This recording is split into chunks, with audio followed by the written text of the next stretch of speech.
The matter of the missing Martian millionaire. Part 2.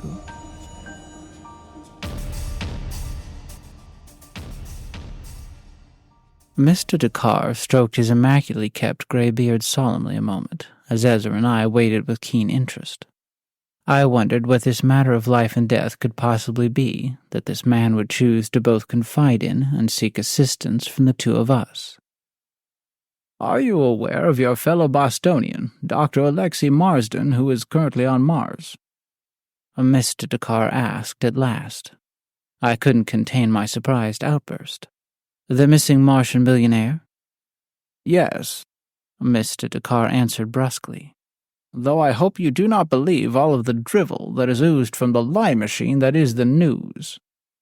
I was greatly disappointed at having seemingly aligned myself with the very twaddle I was myself rebuffing only half an hour earlier by quoting this title. Now it appeared I fell in line with such exaggerated and presumptive sensationalism. Yet I could think of no tactful way to restore my dignity. However, Ezra, moving to take another seat near to Mr. Dakar, said, "John has just read me an article concerning Dr. Marsden, but don't doubt him, he did so with the heart of a true skeptic." Wow, I thought, Ezra has vouched for me twice in the conversation already. You see, as we have no other source, such has been our lot. But what of this scientist, Mr. Dakar? What is he to do with this matter you bring to our door? Mr. Dakar eyed him a moment, seeming to study both the man before him and the character within. Then, with a sigh of resignation, he went on. "Alexei is a genius. There is no doubt on that account.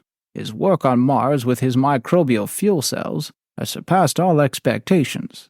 Consider that the high-efficiency solar panels, which power the Harmony station, generate only half the energy on Mars they do here on Earth, because of the red planet's low solar irradiance and greater atmospheric scattering. Meanwhile, Alexei's MFCs, which took almost no space on the shuttle, have been expanded on Mars itself, allowing more payload for the fusion reactor equipment, rather than more heavy, fragile, and inefficient solar panels. His work has shaved 10 years off the schedule for a 500-person permanent community on Mars. Therefore, the first true Martian, that is to say the first person born on Mars, is likely to occur within the next few years. Now, as to Alexei searching for extinct Martians, that notion has been completely exaggerated. He did not go to Mars to find the crumbling abandoned temples and overgrown windswept roads of little green men. NASA has been searching for microbes since the first days of Martian rovers poking around on the surface like little toys.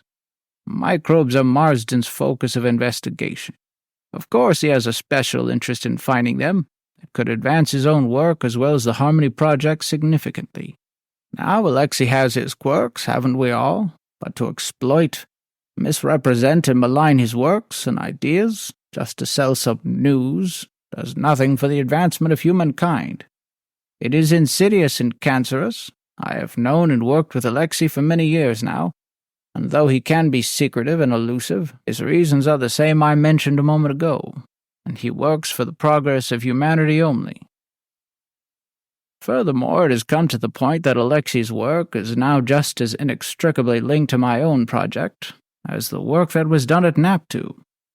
Indeed, so important is his research to my own venture, and so high in his trust am I, that before he left he granted me full access to all of his data. This was a safeguard in case he did not survive his space adventure. At the time it had seemed an unnecessary precaution. Now this precaution may be our only way of saving him. Alexei's last chance to be found is a narrow break in the storm. NASA is forecasting it to occur sometime early tomorrow morning. Here is my request to the two of you. Come to Alexei's home office in Forest Hills, comb through his latest transmissions, and research and employ your amazing skills to determine where he might have gone." Mr. Dakar ended suddenly, and I sat in wonderment at the proposition.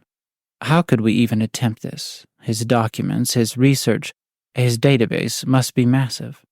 This gave me a thought, and I questioned, Can you not just ask Marsden's ICE where he is most likely to be? Mr. Dakar shook his head disappointedly. It is a useless machine. Marsden seems to have never given it much leeway. It has all the information, but it refuses to offer any meaningful advice or suggestions. It is simply data recall. I just came from there, and I will tell you I was fairly enraged with it. I simply do not have the time or skills to scan the raw footage. And that's when I thought of you two. I will grant you access to his ICE, but it won't do any of the heavy lifting for you. I looked to Ezra, but he had remained unmoved, his gaze fixed on the floor. Mr. Dakar, after waiting a moment, pressed further. There is little time. Every minute here counts, but also it would take so little of your time. Less than half a day to possibly save a man's life. 11 hours to ensure the survival of an amazing mind. You will also be well paid, of course. I understand Mr. Hunter sent you something to show his gratitude, and though it was no trifle amount, I will double it. Well, this was news to me. Mr. Hunter paid you? I asked Ezra with surprise. I suppose so, he said, breaking his heavy silence. He mentioned he might, in spite of my protests. But as you know, John, I'm terrible about monitoring my accounts. I wasn't sure what to say about this, but Ezra, returning his attention to Mr. Dakar, expressed his uncertainty about this project, saying, I know nothing of Mars, Mr. Dakar. I feel it is to establish undue hope to suggest that John and I could process enough information on matters of which we are entirely ignorant as to make a meaningful suggestion of Dr. Marsden's whereabouts. I understand and lay no obligation upon you, and you will be paid either way, though that seems of little importance to you. Mr. Dakar replied. Are not the people on Mars themselves the best informed to make guesses? I would not want to lead them astray. Ezra asked. I have been communicating with Commander Harding directly. It was he who reached out to me, hoping Alexei's friends on Earth might have some advice to help direct the search team. They are desperate for any aid possible, and despite the insinuations, no one on Mars wants Alexei dead. But the Noctis Labyrinthus region is larger than Connecticut. They need help. With evident hesitancy in his voice, Ezra agreed. Okay, we will have a look, but I must impress upon you again, Mr. Dakar, do not expect anything from us. Is that okay with you, John? It seems improbable, but I suppose we should at least try, if you don't think there is anyone better suited, I answered. Believe me, if there were, I would be speaking to them instead right now, Mr. Dakar said definitely. Having promised to help, Mr. Dakar rushed us out into the dripping rain and then into his waiting car. The drive to Forest Hill is not more than 20 minutes and took us past the Museum of Fine Arts, reminding me Ezra had planned on attending a lecture there that evening. I looked at him, but his gaze was ahead and did not linger as we passed the golden-lit columns that beckoned invitingly in the falling night.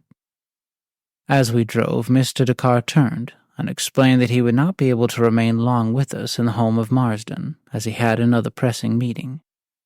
Expounding on this, he said, I have devoted many hours of my busy life to my missing friend, and while he is very important to me, and I want dearly to bring him home again, I cannot shirk my duties and obligations to others. With the sound of water splashing against the wheel wells, we hurried along Arbor Way to Washington Street, the trees in the park emerald green with new foliage. Turning into Marsden's residential enclave, we wound past new and old homes, but all of them stately and large. Cherry trees were common, their pink blooms lit by the street lamps, creating auroral halos about the lithe dark branches. There were no other cars on the street, and I felt the place peculiar for its mix of beauty and quiet loneliness. But maybe it was the rain, maybe my fancy was taking hold of me, so quickly disjointed from my simple plain apartment, and thrust suddenly into this strange adventure. With these melancholic thoughts drifting through my mind, I found we were turning into a drive and pausing before a gate. I looked forward at the black bars before us, blocking our passage. We were still but a moment when, apparently at a signal having been sent by Mr. Dakar, the gate began to swing open. We passed smoothly in. The drive circled to the left, with a great elm tree blocking the home, so that only as we swung before the very building itself could I get a view of it. An old colonial-style home, much expanded over the years no doubt, but in an attentive and complimentary way. Mr. Dakar at once stepped out and hailed for us to follow him up the steps to the large solid doors.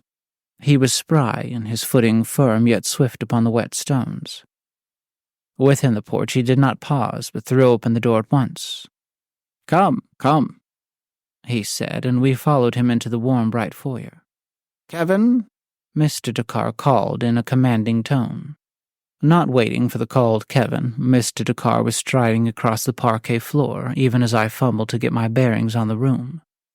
A spacious entry, with the expected fine furnishings, and upon nearly every inch of wall hung pictures or paintings. It was hard to tell which. Some were quite large, many feet wide, while others were smaller. There were also several statues, some classical and some entirely unknown to me, bizarre and geometric pieces. A door opened on the left of the great hall, and a man, Kevin I assumed, strode up to us, his formal greeting short but polite. He was soon speaking to Mr. Dakar, but I was not listening to their talk, for a small pastoral painting had captured my attention. I have said painting, for that is what I had initially thought it to be, but I quickly realized as I drew nearer it was in fact digital, for the light was shifting upon the distant grass and stone tower as the clouds drifted slowly along. What had caught my attention was a small bird in the foreground, and now as I stood inspecting the image it suddenly twitched its beak and leapt from the branch on which it had been sitting to another of the same tree. It preened and flitted, and cast rapid glances here and there, as if it were waiting for something. It was all very real-looking, like a film, save for the tree branches. They were too symmetrical, too straight, almost ladder-like, and every time the bird landed upon any branch it chirped a high, crisp note. "All right, gentlemen, dinner is arranged. Kevin will call you in an hour or so when it is ready," Mr. Dakar said, recalling my attention. Turning from the bird, I saw Ezra, too, had become interested in one of the large pieces. Mr. Dakar stepped over to him and explained. "These are all interactive works designed by Alexei himself." He sidestepped to a nearby piece, a running waterfall, and putting his finger to the digital cascade, blocked the falling water in one place so that we saw behind a rock ledge and a solid door with a prominent old-fashioned brass keyhole. "Somewhere in this painting is the key for that door," Mr. Dakar said. "It took me some time, but I eventually found it. But I won't spoil it for you.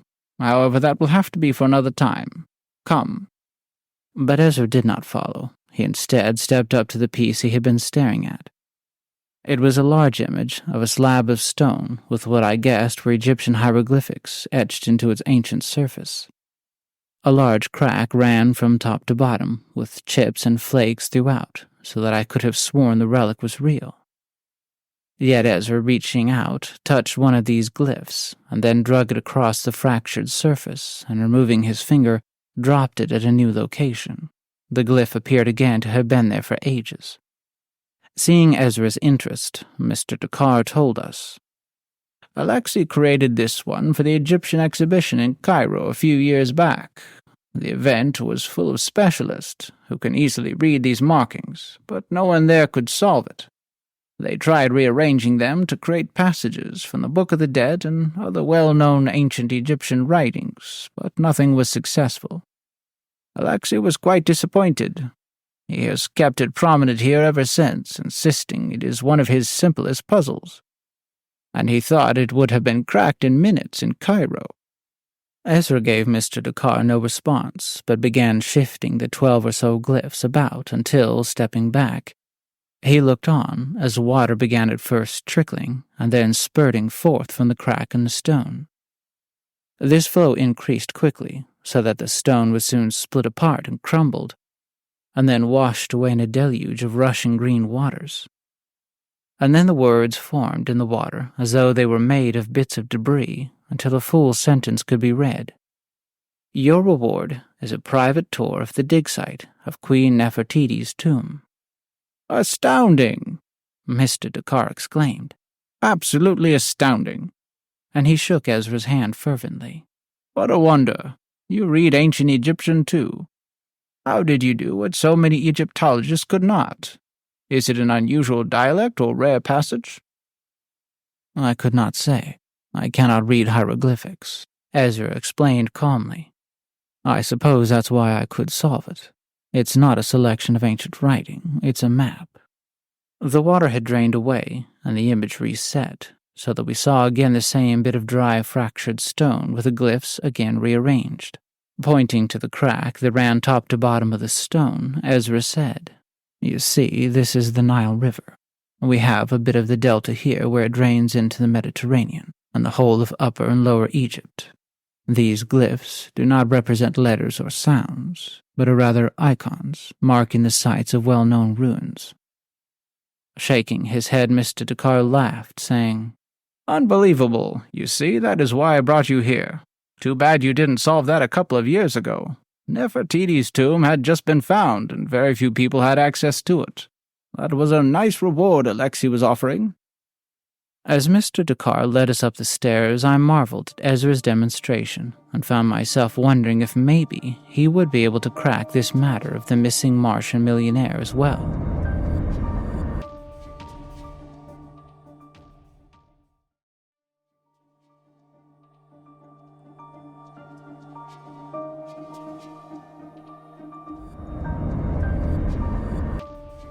Turning right at the landing, we walked down a wide hall, Mr. Dakar explaining that Marston had his own lab in Cambridge, but everything was shared between there and his home office. At a plinth on which rested a bust of Benjamin Franklin, Mr. Dakar turned and opened one of two double doors upon the left. The room into which we entered was at first dark, but at once, with a gentle though rapid graduation, it grew brighter, the luminance coming from several sources: table and floor lamps, coffer panels on the walls and ceilings, and a flickering gas fire in the stately hearth. There was a large window also, directly opposite the entrance, but as the heavy curtains drew silently back, the gray evening without had no light to contribute to the pleasing, radiant atmosphere within. A large graphene screen also awoke on the right side of the room, displaying an entire iceberg adrift in a clear ocean.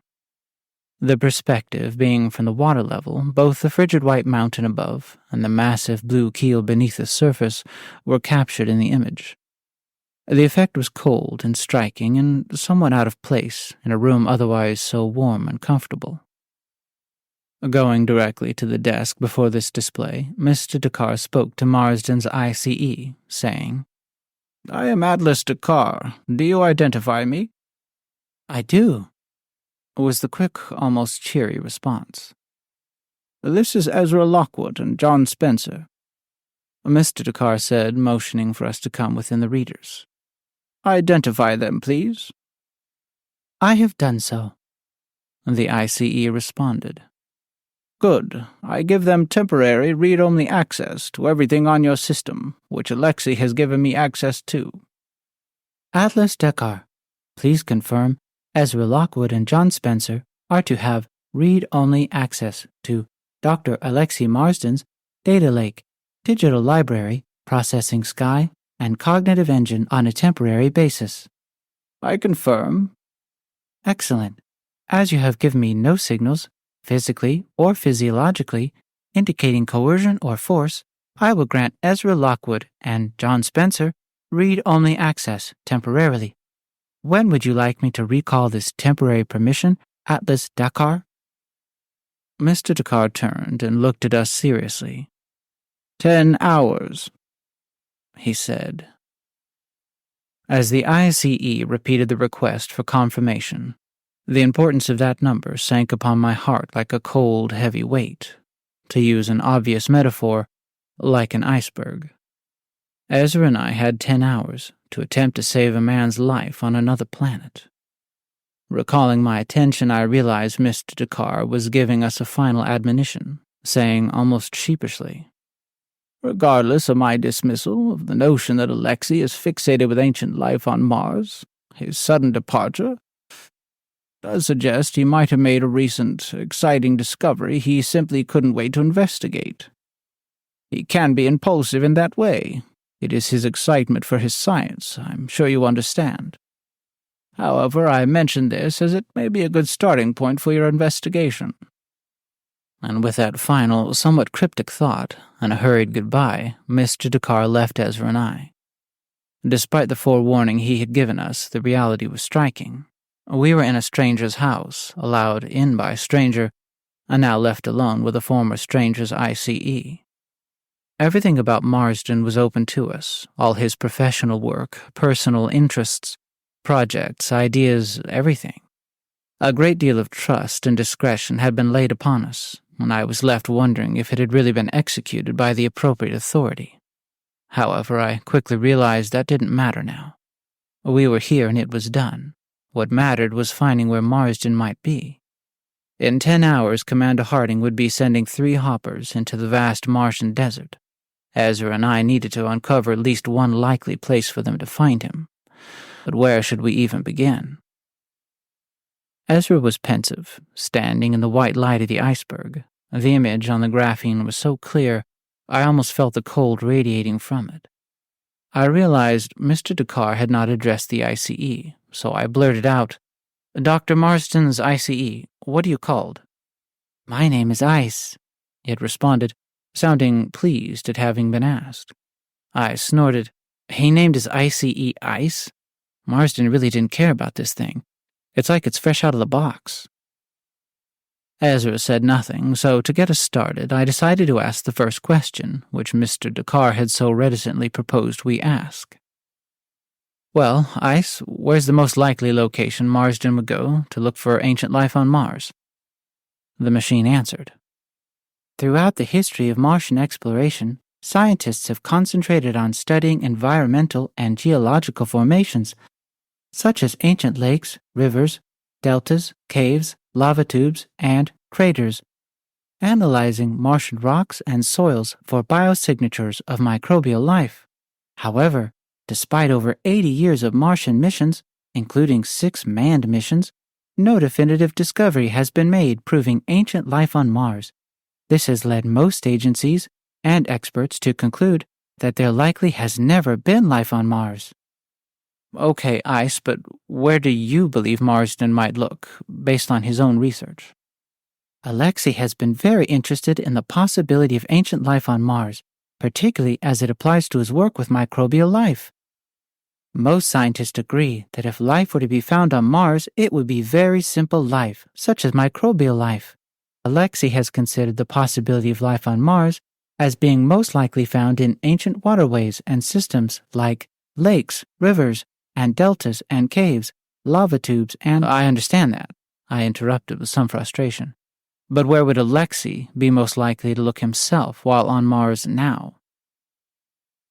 "Alexei, like many scientists of the past, has shown a great deal of interest in searching for ancient life on Mars in many different areas, such as Olympus Mons, the largest volcano in the solar system, standing about 13.5 miles tall, with a caldera that is approximately 50 miles in diameter. Hellas Planitia, the largest impact crater on Mars, and one of the deepest and widest known impact basins in the solar system. Elysium Planitia, a volcanic plain located near the Martian equator, where NASA's InSight lander was stationed to study the Martian interior. Cydonia, famous for the Face on Mars feature, and other potential geologically interesting formations. Utopia Planitia, a large plain—" "Ice," I interrupted again. "These places must be all over Mars. Alexei is based at the Harmony Research Station. From there, where would he most likely search?" "There are several locations once thought to be possible sites for ancient life on Mars, relatively near to the Harmony Research Station. These include Olympus Mons, because its geothermal and hydrothermal activity may have given the necessary heat for life to grow, while the network of subsurface cavities and lava tubes may have provided shelter from the harsh atmospheric conditions such as radiation and temperature." Wait, I said. "We know where he may have gone. Why am I asking all this?" I looked to Ezra, my expression saying, "Why haven't you stopped me?" But he only shrugged. Ice, we know Alexei is in the region of Noctis Labyrinthus. Where in that area might he most likely be looking for ancient life? Certainly. Noctis Labyrinthus, located near the western end of Valles Marineris on Mars, was once a region of interest for scientists studying potential ancient Martian life because of its complex system of intersecting valleys, ridges, and plateaus. These geological formations suggest a history of tectonic activity, and the presence of ancient lakes and water-related processes were thought to possibly provide habitable environments for microbial life. Also, the intricate network of valleys in Noctis Labyrinthus hints at past hydrothermal activity. Hydrothermal systems on Earth support diverse microbial communities in extreme environments, indicating that similar conditions on Mars could have potentially harbored life. Furthermore, remote sensing observations have detected clay minerals in Noctis Labyrinthus. On Earth, clay minerals are often associated with environments where water was present over extended periods. They can preserve organic materials and biosignatures, making them promising targets for the search for ancient life. Lastly, the exposed rock layers and geological formations in Noctis Labyrinthus could have provided ice. What does ICE stand for? This time it was Ezra who interrupted the machine. With the rampant proliferation of what's termed dirty data or information decay, computer scientists recognized open artificial intelligence systems were too vulnerable to erroneous information. Whether the inaccurate input was deliberate and malicious or inadvertent and benign, it compromised the operational integrity of these early systems. Consequently, ICEs were conceived. Interestingly, the I in ICE can represent three distinct concepts depending on the source: intelligent, isolated, or independent, despite typically comprising two words, such as isolated intelligent. The acronym incorporates only one I. The C distinctly signifies cognitive, while the E may denote engine or environment. Gee, thanks for the history lesson, I said sarcastically. Ezra persisted.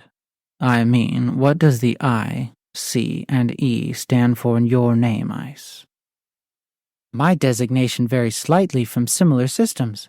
The I represents immediate, the C denotes cognitive, while the E signifies environment. I turned wide-eyed to Ezra. What does that mean? I asked. His face showed his concentration. Immediate, as in first? He mumbled. Then looking up, he said, Do you mean to say there is a secondary system? Does this mean you do not have access to all of Dr. Marsden's information? I have access to all the information Alexei has allowed me to access. But there is a secondary system beneath or beyond yours that holds more information. I do not know what is beyond my system. Ezra stepped back from the desk and paced. What does this mean? I asked him again. He shook his head uncertainly. Then, turning again to the display, he said, Ice, is there a password that if given, another system is accessible? Yes. My mind was reeling. What was Ezra onto here? A second system, a second ICE? The actual ICE Marsden used, not this useless front? But you do not know what that system is, Ezra asked Ice. I do not know. As you say, it is beyond me. Is the password iceberg? My eyes flicked to the screen in the mammoth mountain of ice, and for an instant was certain Ezra had done it. There was a moment that felt like minutes when Ice responded, Iceberg is not the password. Of course not. Too easy, but a clue nonetheless. Ezra said. A clue? I asked. Ezra stepped back and sat in a chair by the wall, staring at the white and blue iceberg. Yes, John, a clue. Look at it. So out of place, so obvious, he said darkly. The room was silent as he stared off, stroking his chin. At intervals, he muttered words, lake, ice, Iceberg. What does it mean? Ice and iceberg I knew, but I wondered about lake. Where had lake come in? I thought back. Data lake. That was a term Ice had used. It had struck me as odd. I had never heard it before. What could it mean then? Was the password water-related? Ocean, river, stream. I stood and went to the desk and rattled off every water word I could come up with. Nothing worked. I began to think about where water meets the land. Bay, isthmus, peninsula. I was going on for some little time with this when Ezra stopped me, saying, "John, I can't think with you doing that. We must be thoughtful here. Dr. Marsden is a man who likes his puzzles. We have to solve this. We can't guess it." "Well, surely it's worth trying," I protested. "How many words can we say in the next 10 hours? I turned to the display and said, "Ice, how many words can we say in 10 hours? The chipper response came. "The number of words a person can speak in 10 hours varies widely, depending on factors such as speaking rate, clarity of speech, and whether there are breaks or pauses. On average, a person speaks about 125 to 150 words per minute in casual conversation. Assuming an average speaking rate of 150 words per minute, that would convert to 9,000 words per hour. Therefore, in 10 hours, a person could potentially speak 90,000 words." "Well, that's a lot of words," I said. "And how many words are there in the English language?" "Estimating the total number of words in the English language is quite challenging due to its dynamic nature, with new words constantly being added and old ones fading into disuse. However, to provide a rough estimate, the Oxford English Dictionary, which is one of the most comprehensive dictionaries of the English language, includes over 600,000 words." "You see, John, we could speak straight for the next 10 hours and get only a fraction of the known words out. But that's English words. A man like Marsden, who knows? His password may not even be English, or might be a combination of words or a phrase." Defeated, I left the blue light of the display and retreated to the comforting flickering yellow light of the fire. Standing at the hearth, watching the flames, I was suddenly struck by the contrast. Turning to Ezra, I pointed this out, saying, "Fire and ice. Is there something in the connection? Melt, maybe?" I raised my voice. "Ice, is melt the password?" "No, melt is not the password," Ice answered happily. Ezra hadn't moved or responded, but sat working his brain. I returned to the fire and then paced over to the window. Looking out of the large pane, beyond Marsden's brick wall, I saw a park. I wondered which park it could be. It was full dark now and raining lightly, but I could see the park clearly as it was lit by many lampposts and some spotlights at a monument, and about a large body of water. I guessed it must be Franklin Park and Scarborough Pond. For some minutes, my mind was lost in revolving circular thoughts, until suddenly I realized we were forgetting the instigator of this mystery. "What about Mr. Dakar?" I said, turning to Ezra. "Wouldn't he know? Why bring us here to go through Marsden's data if we can't access it?" His response took a moment, but at length he said slowly, "That's what I've been wondering about, John. Did he know there was a locked second system when he brought us here? Is that actually what he brought us here for? To break into that system?" I had never doubted Mr. Dakar, but suddenly I realized how much more likely it might be that we're being used to crack Marsden's ICE rather than find a man on Mars. Evidently seeing my doubt writ on my face, Ezra interrupted my panic, saying, "Careful, John. We have very little data. Mr. Dakar may have nefarious intentions, and he may not. We can only postulate, we cannot prove." "What do you want to do then?" I asked uncertainly. At that moment there was a notification ding. Both Ezra and I looked up. The face of Kevin appeared on the display. "Sorry to interrupt, gentlemen, but dinner is ready," he said.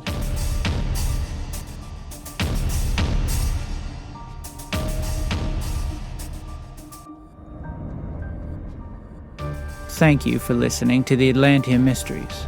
I sincerely hope you enjoyed this episode. If you did, please subscribe and consider sharing it with a friend and rate and review it on Apple Podcasts or Spotify or wherever you get your podcasts. To learn more and to connect with this project, you can find us on most social platforms by searching for The Atlantean Mysteries and on our website, www.theatlanteanmysteries.com. For information, suggestions, promotion, and reproduction, please send an email directly to hello@theatlanteanmysteries.com.